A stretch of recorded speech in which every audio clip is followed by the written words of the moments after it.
لا الہ الا اللہ محمد الرسول اللہ۔ ترجمہ: اللہ صرف ایک ہے، اس کے سوائے کوئی معبود نہیں، اور حضرت محمد صلی اللہ علیہ وسلم اس کے سچے پیغمبر ہیں۔ اللہ کے حکم سے حضرت محمد صلی اللہ علیہ وسلم نے ہی اسلام دھرم کو لوگوں تک پہنچایا ہے۔ آپ حضرت صلی اللہ علیہ وسلم اسلام کے آخری نبی ہیں۔ آپ کے بعد اب قیامت تک کوئی نبی نہیں آنے والا۔ اسلام کے آنے سے پہلے عرب میں قبیلائی سنسکرتی کا جاہلانہ دور تھا۔ ہر قبیلے کا اپنا الگ دھرم تھا اور ان کی دیوی دیوتا بھی الگ ہی تھے۔ کوئی مورتی پوجک تھا تو کوئی آگ کو پوجتا تھا۔ یہودیوں اور عیسائیوں کے بھی قبیلے تھے، لیکن وہ بھی مذہب کے بگاڑ کا شکار تھے۔ ایشور یعنی اللہ کو چھوڑ کر لوگ ویکتی اور پرکرتی پوجا میں لگے تھے۔ اس سب کے علاوہ بھی پورے عرب میں ہنسا کا بول بالا تھا۔ عورتیں اور بچے محفوظ نہیں تھے۔ لوگوں کی جان مال کی سرکشا کی کوئی گارنٹی نہیں تھی۔ سبھی اور بد انتظامی تھی۔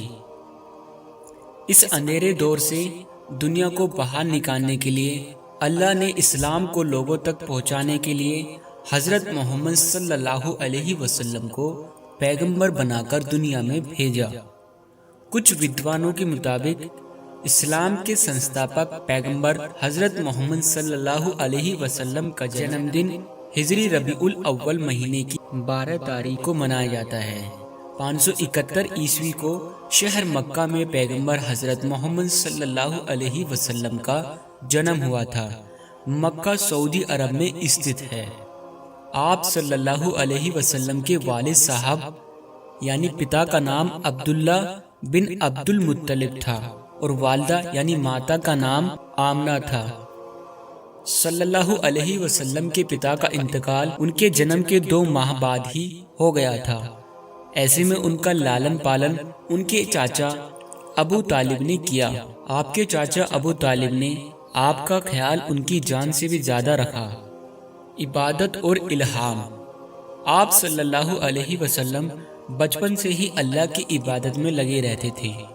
آپ نے کئی دنوں تک مکہ کی ایک پہاڑی ابول النور پر عبادت کی۔ 40 برس کی آیو میں آپ کو اللہ کی اور سے سندیش یعنی الہام پراپت ہوا۔ اللہ نے فرمایا، یہ سب سنسار سوریہ، چاند، ستارے میں نے پیدا کیے۔ مجھے ہمیشہ یاد کرو، میں کیول ایک ہوں، میرا کوئی مانی ثانی نہیں ہے۔ لوگوں کو سمجھاؤ۔ حضرت محمد صلی اللہ علیہ وسلم نے ایسا کرنے کا اللہ کو وچن دیا، تبھی سے انہیں نبوت پراپت ہوئی۔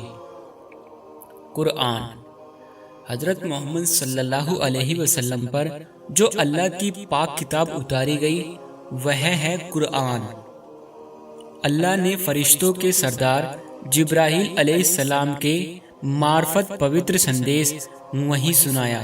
اس سندیش کو ہی قرآن میں سنگرہت کیا گیا ہے۔ قرآن کو نازل ہوئے لگ بھگ 1400 سال ہو گئے، لیکن اس سندیش میں ذرا بھی رد و بدل نہیں کی گئی ہے۔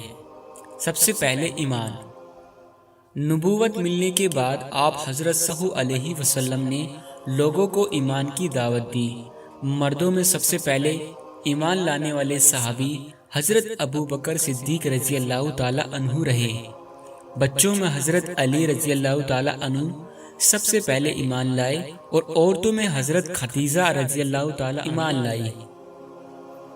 وفات: 632 عیسوی 28 صفر ہجری سن 11 کو 63 برس کی آیو میں حضرت محمد صلی اللہ علیہ وسلم مدینہ میں دنیا سے پردہ کر لیا۔ ان کی وفات کے بعد تک لگ بھگ پورا عرب اسلام کے ستون میں بن چکا تھا اور آج پوری دنیا میں ان کے بتائے طریقے پر زندگی گزارنے والے لوگ ہیں۔